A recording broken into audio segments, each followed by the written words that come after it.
kita tuliskan itu sudah tercantum di sini. Ya. Bismillah. Waalaikumsalam warahmatullahi wabarakatuh. Ustaz, mohon pencerahannya. Ini sudah cerah situasi, cuaca sudah bagus. Mengenai peringatan Maulid Nabi Muhammad SAW, apa hukumnya? Dan bagaimana kalau umat Islam memperingatinya? Terima kasih atas pencerahannya. Waalaikumsalam warahmatullahi wabarakatuh. Baik. Saya ingin kita paham dulu akar persoalannya. Al-Quran, surah ke-61, ayat yang ke-6, paling kiri sebelah atas. Quran, surah kedua Al-Baqarah, ayat 129, paling kiri sebelah atas. Kemudian Al-Quran, surah Yunus 10, ayat 57 sampai 58. Ditutup dengan At-Taubah di dua ayat terakhir. Taib. Sudah? Sekarang saya ingin coba kita membiasakan dulu untuk menilai sesuatu dengan penilaian secara ilmiah yang bersumber pada dalil-dalil yang ada, tidak sekedar menganalogikan dan main tebak-tebakan. Itu enggak baik dalam menyimpulkan hukum. Ya. Bismillah. Sekarang secara akademis, secara ilmiah, membahas sesuatu oleh para ulama diposisikan dulu, dispesialisasikan dulu dalam bentuk ta'rif namanya, definisi. Jadi kalau Anda ingin membahas sesuatu, kita harus sepakat dengan definisinya dulu. Ya, disebut dengan ta'rif. Ta'rif ini harus punya sifat jami' mani'. Jami' menghimpun semua unsur yang akan didefinisikan. Mani mengeluarkan segala hal yang tidak terkait dengan definisi, sehingga pembahasan kita akan fokus pada hal yang akan dibincangkan. Awas hati-hati. Kita ingin berbicara tentang sesuatu, tapi kita tidak sepakat dengan definisinya. Bagaimana bisa menyimpulkan hukumnya? Dan kelemahan orang-orang sekarang, ketika berbicara hukum, dia tidak tahu apa yang dibincangkan. Sekarang misal, kita akan bertanya tentang maulid. Apa hukumnya maulid? Kita harus sepakati dulu apa itu maulid. Awas, ini penting ini. Banyak masalah yang muncul sekarang tapi tidak disepakati tentang ini.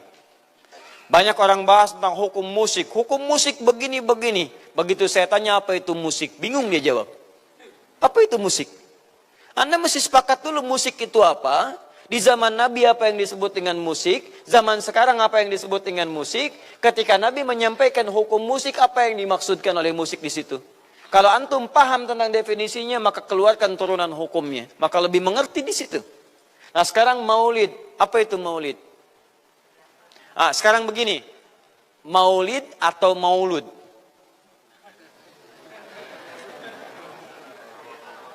Mana yang benar? Bukan Allahu a'lam, harus dicari kita. Mana maulid atau maulud? Antum sibuk menilai, ini maulid tidak benar. Oh, jadi yang benar maulud. Maulud juga tidak benar. Masya Allah. Apa maulid? Apa maulud? Baik, lihat. Kalau disebutkan maulid, itu waktu kelahiran. Waktu kelahiran. Awas hati-hati nih ya, hati-hati. Ada kemarin saya lihat tulisan begitu bersemangat. Masya Allah, panjang-panjang nulis, ternyata salah paham. Pahamnya salah. Ya. Maulid itu ulang tahun. Bukan. Bukan ulang tahun maulid itu. Bukan ulang tahun, bukan peringatan ulang tahun maulid itu. Ingat baik-baik. Kalau pakai peringatan itu pakai Id. Id, Idul Milad. Ya, hari kelahiran, peringatan hari kelahiran, ulang tahun. Tapi kalau cuma maulid itu waktu kelahirannya. Awas hati-hati ya, hati-hati dalam memahami sesuatu. Kita masih detil dan jeli dalam memahaminya. Jadi kalau disebutkan maulid itu waktu kelahirannya. Kalau disebutkan maulud, itu artinya bayi yang lahirnya. Bayinya yang dilahirkan. Nabinya, kalau dalam konteks Nabi. Jadi kalau disandingkan dengan kalimat maulidun Nabi, artinya waktu lahirnya Nabi. Jelas ya? Kalau mauludun Nabi, maulud Nabi, itu artinya nabinya. Nabi yang dilahirkan. Jelas? Saya ulang. Maulid apanya? Waktunya. Kalau maulid Nabi artinya apa? Waktu Nabi dilahirkan. Baik, maulud artinya apa? Nabinya. Kalau maulud Nabi artinya apa? Nabinya yang lahir. Jelas sampai sini? Ah, sudah. Ya, selesai pembahasan secara bahasanya. Nah, sekarang apa hukumnya maulid Nabi? Maulid Nabi enggak ada hukumnya. Karena waktu lahirnya Nabi, bagaimana kita bisa melekatkan hukum pada waktu lahirnya Nabi? Lahirnya lahir. Jelas ya? Ustadz, apa hukumnya maulid Nabi? Antum kenapa? Apa hukumnya waktu lahirnya antum? Hah? Antum lahir apa hukumnya? Kapan antum lahir? Ustaz, kapan antum lahir? 11 September. Apa hukumnya? Apa hukumnya? Apa hukumnya saya lahir? Lahirnya lahir. Jelas ya? Jadi kelahiran seseorang itu nggak ada hukumnya. Qadar Allah yang menjadikan dia terlahir. Dan dengan kelahiran itu dia punya misi dalam kehidupan. Mencari bekal untuk kembali kepada Allah subhanahu wa ta'ala. Jadi kalau bertanya hukum kelahiran seseorang, lahirnya lahir. Gak ada hukumnya di situ. Paham ya? Hukum itu terletak pada perbuatan seseorang, bukan pada kelahiran seseorang. Ketika dia berbuat dengan aspek kesadarannya, maka muncul hukum di situ. Awas, antum pun mesti belajar tentang hukum. Jangan salah menyebutkan hukum. Hukum terletak pada perbuatan, bukan pada benda, dan bukan terletak pada waktu. Jadi ketika ada perbuatan melekat pada benda dan waktu itu, maka muncul hukum. Apa hukum gelas? Halo? Tidak ada hukumnya. Tapi kalau menyebutkan apa hukum gelas yang menampung kemudian barang yang haram yang digunakan gelas ini melakukan perbuatan haram, baru muncul haram. Apa hukumnya gelas yang digunakan untuk melempar orang lain? Haram hukumnya. Apa hukumnya gelas yang digunakan menampung air minum untuk diminum dalam keadaan yang sehat? Sunnah hukumnya. Jelas ya? Apa hukumnya golok? Golok digunakan apa? Kalau digunakan menyembelih hewan kurban, maka jadi sunnah hukumnya. Kalau golok digunakan untuk menyakiti orang lain, mengancam. Siapa nama kamu? Oh, Masya pakai golok. Ya, hati-hati. Nah, itu haram hukumnya. Jadi benda terletak kepada, maaf, perbuatan yang melekat kepadanya. Apa hukumnya hari kelahiran? Hari kelahiran gak ada hukumnya. Yang melekat hukum itu bagaimana menyikapi hari kelahiran itu. Itu poinnya. Paham ya? Ketika ada perbuatan melekat kepadanya, maka di situ ada hukum. Maulud itu bayinya berarti nabinya. Apa hukum maulud? Apa hukumnya nabi? Nabi yang lahir gak ada hukumnya. Jadi kalau Anda menolak maulud dengan pengertian seperti ini, maka Anda keluar dari Islam. Kalau dalam hukum seperti ini, saya menentang maulid Nabi, berarti Anda menentang kelahiran Nabi sallallahu alaihi wasallam. Saya menentang maulud Nabi, berarti Anda berhadapan dengan Nabi, Anda musuh Nabi. Jadi kalau Anda dimaksudkan dengan kata maulud dan maulid, Anda tidak bisa menentangnya, bisanya menerima. Saya menerima. Kenapa? Karena dalam pengertian bahasa, maulid itu artinya waktu kelahiran. Maulud artinya nabinya. Jangankan siapa saya dibandingkan Nabi Isa alaihissalam. Nabi Isa itu hidup 600 tahun sebelum Nabi Muhammad SAW dilahirkan. Nabinya belum ada. Nabi Isa sudah ada. Tiba-tiba umatnya menduga Nabi terakhir itu Nabi Isa. Karena Nabi Isa punya sifat yang mirip di ramalan kitab yang mengatakan Nabi terakhir itu punya sifat baik dengan masyarakat lingkungan sosialnya. Dan Nabi Isa itu lembut luar biasa. Jangankan pada manusia, pada hewan pun itu lembutnya luar biasa. Jalan dengan muridnya. Di perjalanan kemudian ada aliran anak sungai melihat bangkai hewan. Sudah jadi bangkai, baunya luar biasa. Kata muridnya, guru, bau sekali bangkai ini. Kata Nabi Isa alaihi salam, Al-Masih, yang disebut oleh sementara orang dengan Yesus, itu Nabi, bukan Tuhan. Nabi beliau mengatakan, kata Nabi Isa, perhatikan, begitu putih sekali dan bersih giginya. Kata muridnya, Tuan Guru, kenapa Anda mengatakan demikian? Kata Nabi Isa, karena manusia hanya akan menyampaikan apa yang ada dalam benak pikirannya. Jadi kalau pikiran Anda kotor, Anda akan melihat bangkainya saja. Tapi kalau pikiran kita baik, kita akan mencari yang terbaik dari hewan itu. Bukankah dia ciptaan Allah? Bukankah dalam setiap ciptaan ada hikmah dan kebaikan? Perhatikan bagaimana putih bersih giginya. Jadi kalau bangkai saja bisa menjaga kebersihan gigi, kenapa kamu yang masih hidup tidak Busti? Ya minimal kamu jaga perasaan. Minimal jaga perasaan, kan? Tapi itulah luar biasa. Di sini sering diambil hikmah bahwa teko akan mengeluarkan isi tekonya. Isinya kopi, keluar kopi. Isinya air bening, keluar bening. Isinya susu, keluar susu. Demikian juga kita. Bayangkan, Nabi Isa bukan hanya pada manusia. Pada hewan yang telah jadi bangkai pun, itu mohon maaf, kalimatnya dan sikapnya begitu indah, luar biasa. Maka diduga oleh kaumnya itu Nabi dan Rasul yang terakhir. Saat mendengar kalimat itu, kata Nabi Isa, bukan saya. Nabi terakhir punya sifat sama seperti saya dalam hubungan dengan makhluk. Jadi bukan cuma dengan manusia, dengan hewan jangan sakiti. Kalaupun menyembelih, jangan sakiti hewannya. Makanya Nabi ini akan memberikan isyarat-isyarat yang sangat indah. Masya Allah. Pada tumbuhan dia jaga.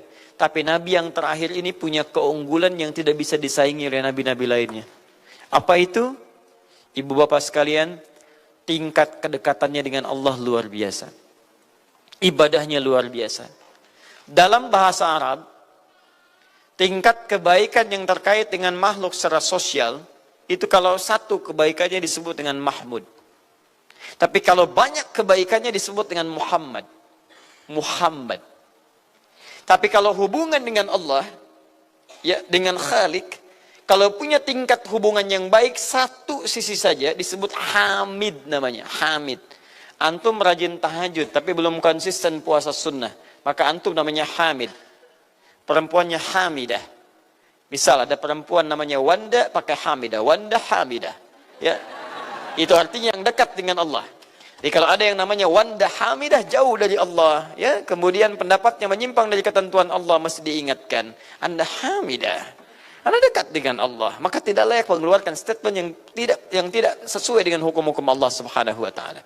Ya, Hamid. Awas, Hamid, nama Anda Hamid.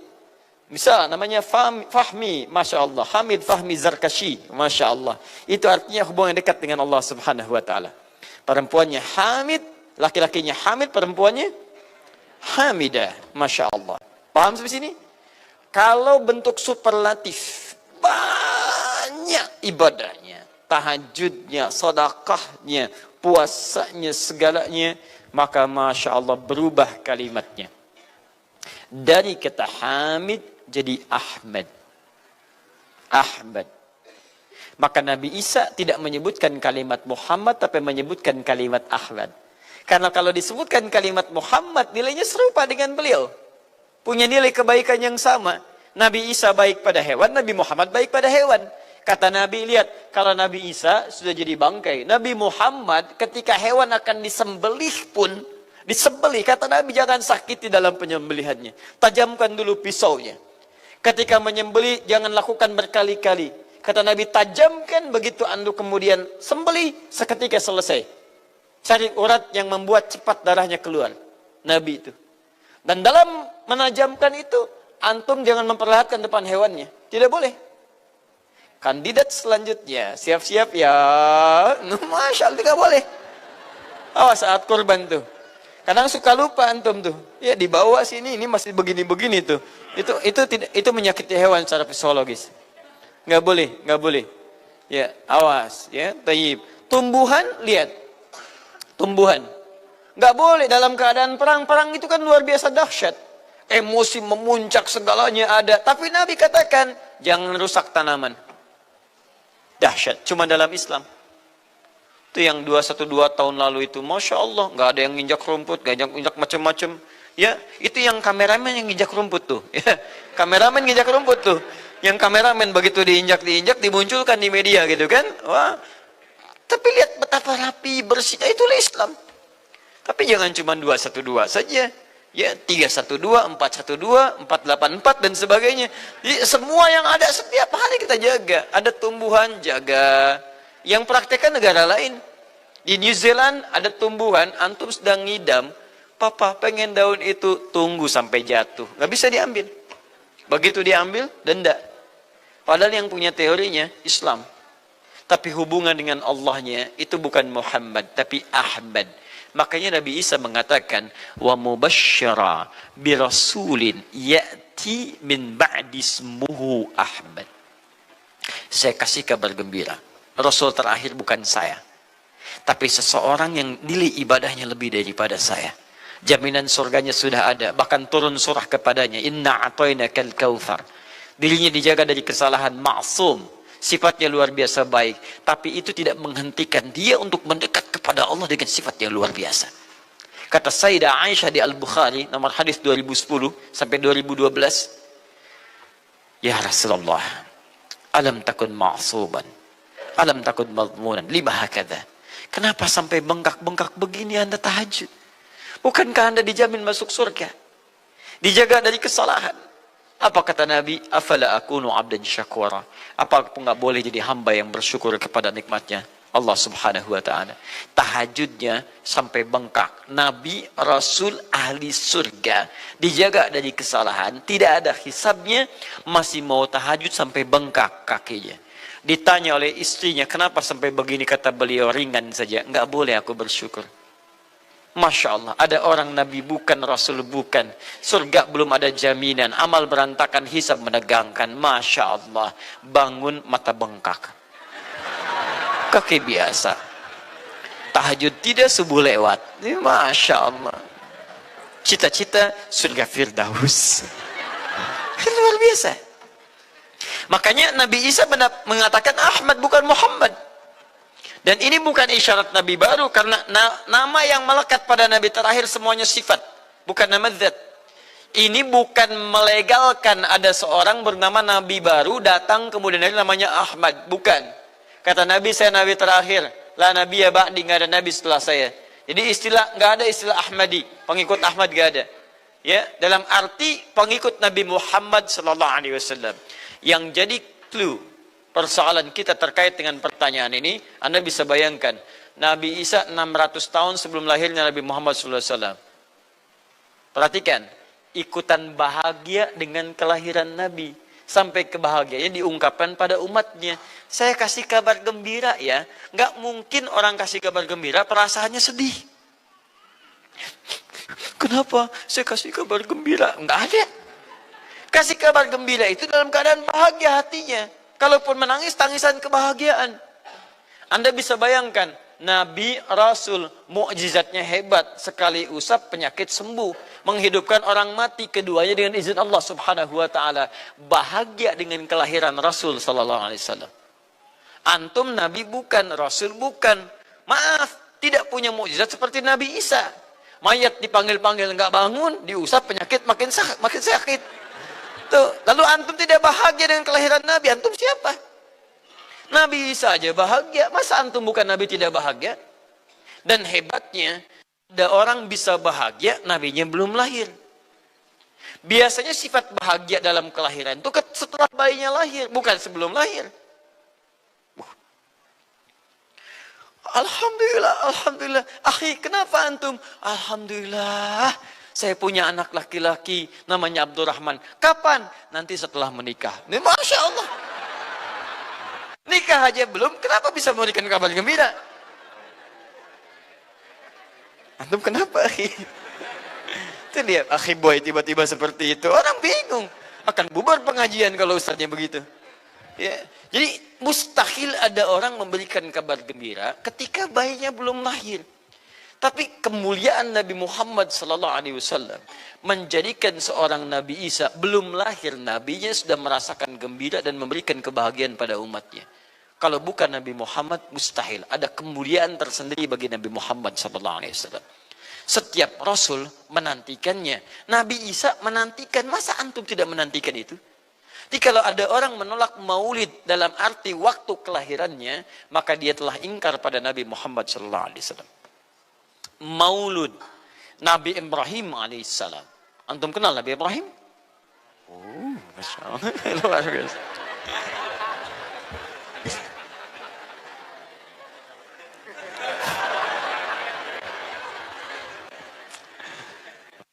Dimanapun Anda berada, memang hari ini banyak orang berkumpul di Monas untuk bermunajat kepada Allah. Tapi tidak harus menjadikan kita menjadi tidak fokus. Di sini ada yang kenal Nabi Ibrahim. Alhamdulillah. Nabi Ibrahim, Nabi Ismail alaihi wassalam, keduanya meninggikan bangunan Ka'bah. Setelah selesai bangunan Ka'bah ditinggikan, keduanya berdoa di samping Ka'bah. Apa doanya? Doa maulud. Lahirnya, bayinya. Nabi terakhir yang lahir di samping Ka'bah, yang ditinggikan oleh keduanya. Ya. Wa idh yarfa'u Ibrahimul qawa'ida minal baiti wa Ismail, ayat 127-nya. Setelah selesai meninggikan bangunan pondasi Ka'bah ini, keduanya berdoa di samping Ka'bah. Di antara doanya ayat 129-nya. Rabbana wab'ath fihim rasulan minhum yatlu alaihim ayatika wa yu'allimuhumul kitab wal hikmah wa yuzakkihim innaka antal azizul hakim. Ya Allah, mohon utus seorang rasul dari kalangan mereka di tempat ini yang lahir di sekitaran ini. Jadi ada rasul yang lahir di dekat sekitaran Ka'bah. Hasil penelitian, tidak ada rasul satupun yang lahir di dekat Ka'bah kecuali Nabi Muhammad SAW. Ya, silahkan cek. Kami baru kembali dari sana dan sampai sekarang tempat dilahirkannya masih ada dan disamarkan dalam bentuk museum. Ya, di bawahnya ada perpustakaan Al-Maktabah Qadimah. Di kalau antum dari Zamzam di sini, ini As-Safwa. Ya, nyebrang sedikit ini Istana Raja, dalam jarak cuma 15 meter ke sini kurang lebih. Lurus ke sini, kemudian belok langsung ke sebelah kanan. Di sini ada jembatan ke atas ke lantai yang ketiga, ya, naik ke sini. Kemudian di sini antum langsung belok ke pintu sini. Ini ada Babul Ajjad, bab yang ke pintu ke-25. Ini bab Ismail, pintu ke-26. Antum lurus saja ke sini, jangan belok sini, jangan belok sini. Di sini kemudian ada gate lurus King Abdul Aziz yang pertama di sini. Ya. Antum belok kanan sini, lurus sekitar 30 meter dari sini, sebelah kanan ada pos satpam. Di atas pos satpam ada kamera CCTV 1. Dari sini antum jalan sampai ujung, di ujung sini, dari sini ke sini ada 35 kipas di atas. Pas di ujung sini. Kemudian ambil lurus ke sini, di sini ada bab Ali, ini masih dibuka, babus salam, ini ditutup, di sini sebelumnya babun Nabi. Kemudian ambil tarik garis lurus dari babus salam ke sini, dari jarak sini ujung ke sini, ya ada sekitar 200 meter, ke ujung sinilah di sini ada bangunan warna krem di sini, di sampingnya ada tempat ngambil air zam-zam dengan menggunakan keran. Jadi kalau punya girigen, ingin ngambil banyak, jangan nyusahin orang ngambil di misalnya di termos-termos yang besar itu. Ambil dari sini, itu ada keran langsung. Dan gratis di situ. Ya, beli kompannya sekitar 5 real, antum ambil dari situ, masukkan airnya, bisa bawa ke hotel. Isi kapan bolak-balik di sini. Sampingnya persis, ini tempat Nabi dilahirkan. Ini maulud Nabi, bayinya lahir di sini. Ya, bayinya lahir di sini. Cuman disamarkan oleh pemerintah kerajaan Arab Saudi supaya tidak dikultuskan tempat ini. Karena begitu pernah ada yang tahu ini, banyak salah ibadah. Kan Ka'bahnya di sini, sholatnya ngadep ke sini. Betul Pak, Bu, pernah terjadi.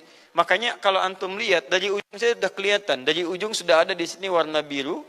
Ya, ada tulisan di situ, ada gambar dicoret. Ada gambar orang sedang ruku ke situ. Ada sorban dan sebagainya. Ada tulisan di situ, jangan beribadah menghadap ke sini. Karena ini bukan kiblat, haram hukumnya. Dan ditulis dengan menggunakan bahasa Arab, bahasa Inggris, bahasa Urdu, plus bahasa Indonesia. Artinya ada orang Indonesia juga yang salah ke sini. Ya. Kalau tidak mustahil ditulis pakai bahasa Indonesia. Nggak ada tulisan bahasa Cina, bahasa Jepang dan yang lainnya. Ya. Nah, jadi ini kemudian dicoret, tapi tidak mencoret tentang situs pernah lahir di sini Nabi Muhammad SAW. Jadi artinya doa dua nabi tadi dikabulkan oleh Allah Subhanahu Wa Taala. Nabi Ibrahim, Nabi Ismail. Dan tahukah Anda, keduanya berdoa jauh sebelum kedatangan Nabi Isa. Saya pernah katakan 30 generasi sampai Nabi Ibrahim, tadi Nabi Muhammad SAW. Muhammad SAW bin Abdullah, bin Abdul Muttalib, bin Hashim, bin Abdul Manaf, bin Qusay, bin Murrah, bin Kilab, bin Ka'ab, bin Ghalib, bin Fihir, bin Malik, bin Nadar, bin Kinana, bin Khuzaimah, bin Mudrikah, bin Ilyas AS, bin Nizar, bin Mudar, bin Ma'ad, bin Adnan, bin Adi, bin Adri, bin Muqawwam, bin Nahur, bin Tarikh, bin Ya'ruf, bin Yasjub, bin Nabit, bin Ismail AS, bin Ibrahim AS. 30 generasi. Ulangi Mas Boy. 30 generasi. Dari Nabi Ibrahim sampai Nabi Ismail alaihi wassalam, ya sampai kemudian ke Nabi Muhammad sallallahu alaihi wasallam. Anda bisa bayangkan enggak? Dua orang nabi, dua orang rasul. Gelar yang pertama Ibrahim alaihissalam Khalilullah, yang paling dekat dengan Allah. Jaminan surganya ada. Nabi Ismail disebut dengan gulamun halim oleh Al-Quran. Yang paling perasa, yang paling dekat dengan Allah subhanahu wa ta'ala. Dua orang nabi paling dekat dengan Allah, disayang Allah, dijamin masuk surga. Inspirasi kisahnya sampai kita ke sekarang, mendoakan kepada Allah tentang maulud Nabi. Sehingga lahirnya Nabi Muhammad SAW 30 generasi setelahnya. Antum, Nabi bukan, Rasul bukan, tidak sedekat keduanya dengan Allah, jaminan surga nggak ada, hisab menegangkan, amalan berantakan. Kisah hidup antum belum tentu jadi inspirasi di masa depan. Sekarang pun tidak. Tiba-tiba antum menolak maulud, antum siapa? Kalau antum menolak maulud, berarti antum menolak Nabi SAW. Dalam pengertian baiknya. Jelas ya? Jadi kalau kemudian ada disebutkan maulid dan maulud, itu artinya maulid waktu kelahiran, maulud bayi yang dilahirkan. Sekarang bagaimana menyikapi maulid dan maulud itu? Saya tahu nabinya dilahirkan, nabinya sudah ada. Jelas ya? Maka kemudian saya pun tahu waktu kelahirannya. Bagaimana kemudian menyikapi itu semua? Maka Masya Allah, Quran surah ke-11 tadi, 10 tadi, Yunus, ayat 57 sampai 58. Kalau sampai kemudian ke 58-nya, faliyafrahu. Gembira antum. Gembira, bahagia, silahkan. Ya, maksud tidak gembira, Nabi Isa gembira, kita tidak gembira. Ya, Nabi Ibrahim gembira, kita tidak gembira. Nabi yang tidak melihatnya gembira. Masa kita yang mendapatkan bagian Nabi tidak gembira? Jelas ya? Nabi yang mengharapkan hadir saat kedatangannya gembira. Kita yang mendapatkan kedatangan beliau walaupun tak mampu melihatnya dan kita menjadi umatnya, masa tidak gembira? Umat dulu bukan bagian umat Nabi Muhammad karena Nabi Muhammad tidak hadir di zamannya.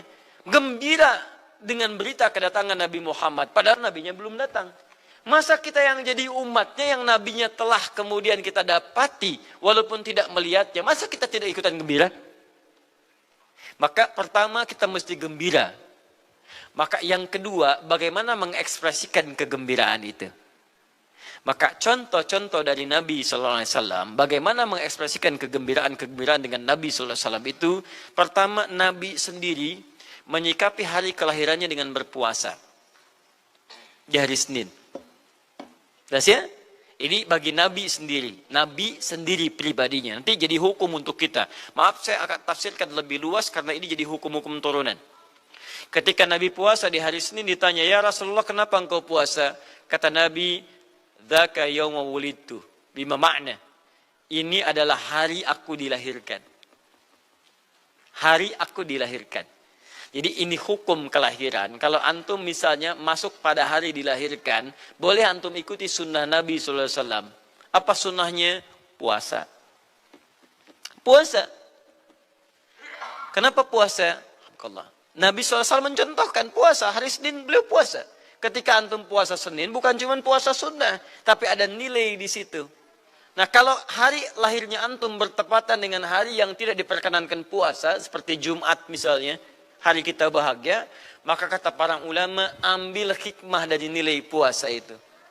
Puasa itu kan dua hikmahnya. Satu, meningkatkan ibadah yang baik. Kedua, mencegah maksiat. Silahkan cek, bukankah saat puasa ibadah antum meningkat? Silahkan cek, saat puasa. Jangankan yang fardu, yang sunnah dikejar kan? Jangankan Quran yang dibaca, Al-Quran dibolak-balik. Maksiat ditekan, tidak ada orang puasa maksiat. Tidak ada. Ya, bahkan pelaku maksiat pun saat puasa libur maksiatnya.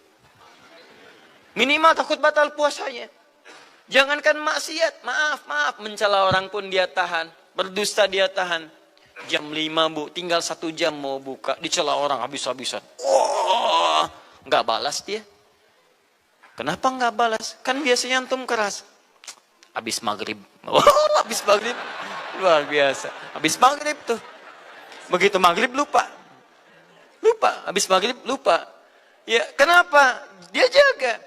Jadi hikmah orang puasa itu kalau sudah puasa, ibadahnya meningkat, maksiatnya hilang. Jadi kalau antum ikut rajin puasa, ibadah tidak meningkat, maksiatnya tetap ada. Ada yang salah dengan puasa antum. Makanya ketika datang hari kelahiran, sebetulnya yang paling tepat, kalau antum bertepatan dengan waktu-waktu sunnah puasa, antum puasa. Senin, antum puasa. Tapi kalau tidak bertepatan dengan waktu itu, hikmah puasa yang antum ambil. Antum koreksi diri sampai dengan hari kelahiran itu, berapa banyak ibadah sudah antum kumpulkan, berapa maksiat antum harus tangisi. Itu hikmah terbesarnya. Bukan rame-rame. Tiup lilinnya. Masya Allah, lilin ditiup, maksiat terus muncul.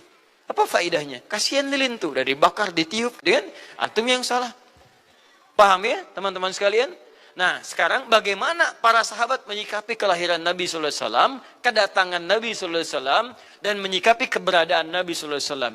Bukan cuma lahirnya, tapi setiap kedatangannya. Nabi datang dari Madinah, dari Mekah ke Madinah disambut oleh para sahabat yang ada di sana. Nabi datang dengan perang Tabuk, dari perang Tabuk disambut oleh para sahabat di sana. Tala al-badru alaina min thaniyatil wada'i, wajaba syukru alaina mada'alillahi da'i. Masya Allah, disambut dengan madid.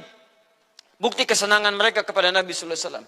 Ada yang memuji Nabi sallallahu alaihi wasallam seperti Hasan bin Thabit, buat puisi-puisi memuji Nabi.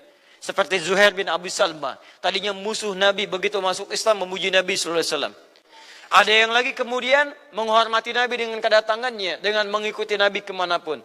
Nabi mencontohkan, amalkan. Nabi mengajarkan, ikuti. Masya Allah. Begitu Nabi meninggal, diabadikanlah kemudian nilai-nilai penghormatan itu. Ada yang menulis sejarah tentang Nabi. Ada yang menulis pujian kepada Nabi dalam bentuk sholawat. Ada yang menulis tentang amalan-amalan Nabi. Ada yang menulis tentang pengajaran-pengajaran Nabi. Dikumpulkan dan sampailah itu kemudian kepada kita semuanya. Dan itulah cara terbaik menyikapi tentang maulud dan maulid. Apa cara terbaiknya? Keluarkan ayat-ayat Qur'annya. 1. Quran surah ke-33 ayat 21-nya. Laqad kana lakum fi Rasulillahi uswatun hasanah. Sungguh ada pada diri Nabi sallallahu alaihi wasallam suri teladan terbaik untuk kita. Maka jika antum misalnya hadir momentum kelahiran Nabi sallallahu alaihi wasallam, maaf, biasanya kalau ada momentum-momentum tertentu orang bersemangat untuk mengingatnya. Silahkan cek. Hari pahlawan, ingat para pahlawan. Hari pahlawan berakhir, tidak ingat lagi. Hari kemerdekaan, ingat sampai pinang dipanjat-panjat. Begitu dipanjat, kenapa panjat pinang? Masya Allah, menghormati pahlawan. Hari pahlawan sampai naik panjat pinang. Luar biasa. Ada yang tarik tambang, ya, menghadirkan energi para pahlawan. Antum bisa bayangkan, momentumnya ada. Begitu hilang itu semua, tiba-tiba hilang lagi kemudian ingatan kita. Artinya, selalu ada momentum untuk mengajak kita mengingat sesuatu. Begitu Ramadan, ingat lagi amalan. Hilang Ramadan, hilang lagi kemudian amalan. Nah, jadi apa yang terbaik dihadirkan? Ketika ada momentum itu, maka para ulama kemudian mencoba untuk menampilkan nilai-nilai tadi untuk mengembalikan kita pada tuntunan Nabi sallallahu alaihi wasallam. Maka ditulislah kemudian sirah-sirah Nabi. Disampaikan untuk mengenalkan Nabi Muhammad sallallahu alaihi wasallam. Mumpung mereka ingat. Disampaikanlah pengajaran-pengajaran tentang Nabi. Disampaikan ada pujian-pujian salawat kepada Nabi. Kalau yang dimaksudkan tentang nilai-nilai ini, maka dari dulu sudah ada. Sudah ada. Dan yang sudah ada ini tidak dibatasi dengan waktu. Bukan muncul Rabiul Awal saja. Rabiul Awal ke Safar, datang lagi itu. Safar sebelumnya Safar, Rabiul Awal, kemudian ke Rabiul Akhir, muncul itu. Ke Jumada, muncul itu. Jadi maulid itu tidak dibatasi dengan waktu. Setiap waktu itu maulid. Maulud tidak dibatasi dengan waktu. Setiap waktu itu maulud. Tapi kalau ada momentum bersamaan dengan waktu kelahirannya, kemudian kita hidupkan untuk mengenal kepada Nabi, dalam bentuk yang tadi disunahkan dalam Al-Quran dan Sunnah, itu tidak ada masalah. Yang ada masalah itu adalah ketika menghadirkan hal-hal yang bertentangan dengan Al-Quran dan Sunnah Nabi SAW. Misal, maaf, dulu orang sudah terbiasa mengkaji tentang Nabi, menyampaikan risalah Nabi. Kemudian diisi misalnya, maaf, dengan hal-hal yang bertentangan dengan keadaan-keadaan Nabi. Misal, saya ingin mengajarkan tentang Nabi, tapi ketika mengajarkan tiba-tiba mengatakan pada saat ini Nabi pun datang bergabung bersama kita. Itu yang tidak kita sepakati. Jelas ya? Misal yang kedua, antum nih, mohon maaf, kerja di instansi. Bertepatan dengan Maulid Nabi, kita adakan peringatan. Padahal antum cuma ingin mengeluarkan anggaran saja dari situ. Itu bid'ah. Bid'ah. Mengeluarkan anggaran, sekedar hanya ingin dapat anggaran untuk dalam momentum Maulid Nabi, itu yang bid'ah. Maulid bukan makan-makan. Jadi kalau antum mengadakan Maulid Nabi hanya sekedar untuk makan-makan, itu yang bid'ah. Tapi kalau antum ingin belajar menghadirkan momentum itu untuk mengisi ta'lim, sama aja dengan ta'lim kita sekarang. Apakah ada hadis Nabi mengatakan ta'lim khusus di hari Ahad jam 8 pagi sampai jam 10? Tidak ada. Jadi ta'lim kita bid'ah ini. Jadi kalau antum pahami setiap yang tidak ada contohnya itu bid'ah, Masya Allah, maka akan ada banyak bid'ah dalam kehidupan. Mushaf itu bid'ah, karena nggak ada contohnya zaman Nabi SAW. Antum dari ujung kepala sampai ujung kaki itu bid'ah, karena antum tidak ada di zaman Nabi SAW. Ya. Jadi jangan langsung menilai bahwa setiap maulid itu bid'ah. Bukan. Kalau momentum itu ingin diisi dengan ta'lim, ingin memperkenalkan Nabi, ingin mengajarkan syariat-syariat Islam, maka itu tidak ada masalah. Itu mengamalkan petunjuk-petunjuk ayat, bukan mengkhususkan di waktu itu, bukan. Karena ta'lim itu dibuka di setiap waktu. Tapi menjadikan waktu itu untuk momentum, karena setiap orang sedang ingat Nabi pada saat itu. Das ya? Kapan lagi kita mendapati orang ingat Nabi? Maka ajarkan itu dan pesankan pada saat itu. Teman-teman, jangan cuma pada waktu ini ya. Setiap waktu kita amalkan ingatan kita kepada Nabi SAW. Makanya saya kalau diundang, Ustadz ada maulid Nabi, saya datang untuk ceramah. Untuk menyampaikan pesan-pesan terkait dengan Nabi SAW. Adapun masalah ritual-ritual saya tidak ikutan. Makanya paham, begitu saya datang pas ceramah. Saya berikan ceramahnya. Nabi begini, apa itu maulid? Allahu alam. Bukan Allahu alam, kan antum bikin spanduknya di sini. Apa itu maulud? Bukan maulud. Maulud itu begini, maulid itu begini. Ketika kita terangkan, kita sampaikan, Masya Allah. Antum tahu apa yang terjadi? Mereka mulai sholat dengan baik, masjidnya mulai ramai. Besoknya tidak ada ramai-ramai lagi. Begitu ada maulid, ceramah lagi. Ternyata ceramahnya nggak sampai maulid lagi. Besoknya ceramah lagi. Ahadnya ada waktu ta'lim. Dan itulah cara terbaik untuk memberikan penjelasan kepada masyarakat untuk mencintai Rasulullah Sallallahu Alaihi Wasallam. Paham ya?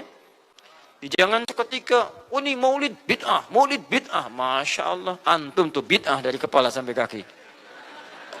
Ya. Saya luar biasa kesal. Kadang ada orang bikin perbandingan begini. Maulid Nabi. Maulid. Zaman Nabi tidak ada coret. Zaman sahabat tidak ada coret. Zaman tabi'in tidak ada coret. Zaman ini ada. Lalu diserupakan yang ikut-ikut ke sini. Antum kalau mengamalkan hukum seperti ini fatal. Zakat pakai beras.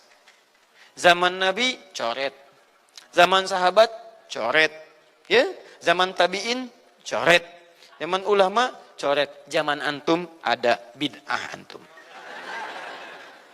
Cara menyimpulkan hukum bukan seperti ini. Lihat turunannya, lihat dalilnya, lihat pemahamannya, lihat turunan-turunan fikihnya. Ya, bagaimana bisa zakat pakai beras ini jadi? Padahal contoh nggak ada, dalil nggak spesifik. Ayo coba temukan, Nabi zakat pakai beras, temukan. Kalau antum menemukan, Masya Allah, saya bermohon kepada Allah supaya Allah mempercepat hajinya antum dan masuk surga tanpa hisab. Tiap hari saya doakan. Tidak cukup dengan amin, cari dulu. Cari di setiap hadis Nabi zakat pakai beras. Saya sampaikan pada antum, sampai kiamat kurang 2 hari, antum gak akan temukan. Sehari lagi buat sadar, ngapain nyari? Ya. Karena Nabi tidak pernah bersentuhan dengan beras. Silakan cari di kitab hadis palsu pun, sepalsu-palsunya nggak akan ditemukan. Capek pemalsu hadis mengarang hadis palsu tentang itu. Nggak akan didengar, nggak akan dilihat. Kenapa? Karena tidak ada. Ya, kata Muawiyah, hadza irqun, itu makanan pokok. Nabi zakat pakai kurma, pakai gandum. Ya, lihat, karena itu makanan pokoknya. Makanya setiap makanan pokok yang digunakan, kata para ulama, mendekati kaidah usul fikihnya. Lihat, kaidah usul fikih diambil di sini. Setiap yang punya keserupaan dengan itu, sekalipun teksnya tidak jelas langsung menunjuk, itu ada isyarat, namanya qarinah namanya. Kalau ada isyarat menunjukkan kepada itu, maka boleh digunakan sebagai alternatif lain dari makanan pokok yang tidak didapati di masa kita dengan generasi yang berbeda. Tapi kalau makanannya sama di setiap generasi, dia zakatnya pakai itu. Makanya orang Arab sampai sekarang pakai kurma, ada yang pakai gandum. Kita makanan pokoknya bukan itu. Antum makanan pokoknya apa? Beras, Masya Allah, beras. Baik pemirsa, beras itu makanan pokok bagi hewan yang bertembolok, ya. Ayam, bebek itu beras. Baik, makanan kita nasi. Dan nasi bersumber dari beras.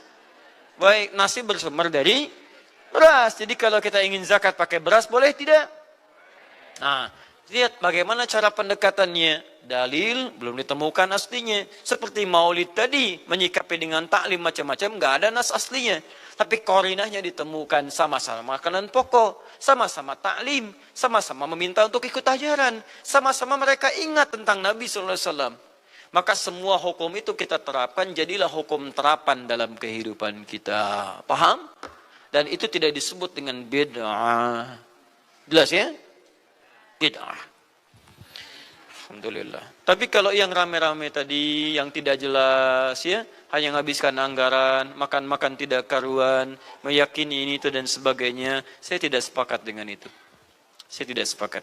Allah Ta'ala alam bissawab.